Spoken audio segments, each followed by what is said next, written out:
Paul Kershaw is joining me now. He is a public policy professor at the University of British Columbia, and he's going to give us his take. Paul, good to see you. Your thoughts on this announcement here about removing the GST? Well, this is a good day for increasing rental housing supply. It is a good day, I think, for the Liberals being seen to respond to policy evidence.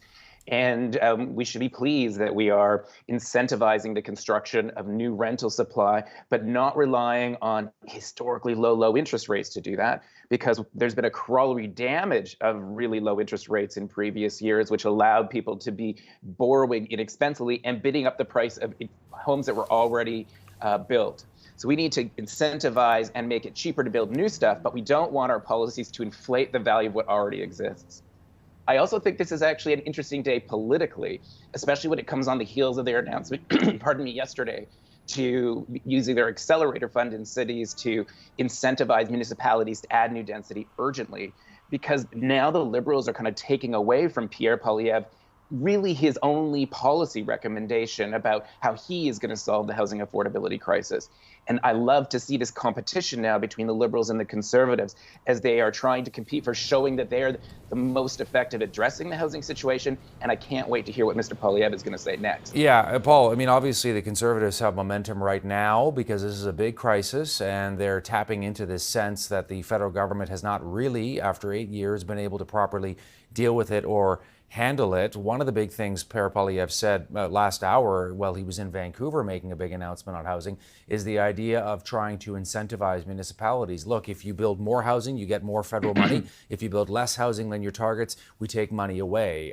And trying to cut through the bureaucracy. He pointed out that this accelerator fund, as it's known as, from the Trudeau government was announced a while ago, and it's taken quite a while for it actually to get up and running. He called it not an accelerator fund, but a decelerator fund.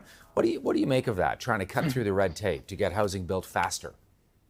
Well, we've been calling on the federal government to use its spending power to incentivize cities to be adding density more urgently. And we need to know that cities are particularly under pressure from NIMBYism because, neighborhoods really inflect the way in which councillors get elected. So when we have the cities now able to say, we have to have this density in order to get our largest share of federal funding, that takes some of the pressure off the mayors and council. And we can appreciate that the federal government is now taking on some of that political heat. I would have loved the accelerator fund to have had more impact in its, first months, but it's great to see it rolling out now, and incrementally it is important. And I think, though, we're going to need from Mr. Poilievre more than just a critique of how fast are we using federal spending power to incentivize municipalities, because now it is underway. He's not going to be prime minister for some time. This alone is not going to solve the problem. So what else does he have? And in particular, I would love to hear from Mr. Poilievre. What does he have to say about the fact that amongst the homes that are already built, we still have this vicious cycle of those values going up. Homeowners like me who are gaining wealth from rising prices then use our increased wealth windfalls to bid up the price of more housing when we choose to move, or some of us increasingly are choosing to buy investment properties that we then rent out to young people at very high rents, asking them to pay our mortgage. We get the wealth, they get no equity. And I think we need to hear Mr. Poilievre increasingly talk about that. Yeah, so Poilievre did talk about NIMBYism, and I know that's a big issue, something you have flagged a number of times, so that we need to cut through some of that. Your read on how the current Prime Minister has done over the last 8 years, Paul? I mean, you're a professor as well. A letter grade for Justin Trudeau on housing. What would you say, from A to F? Well, I would say this is one of those moments where you have poor letter grades for all parties. The average increase in homes under Prime Minister Trudeau's tenure is nearly identical to what it was under Prime Minister Harper's tenure.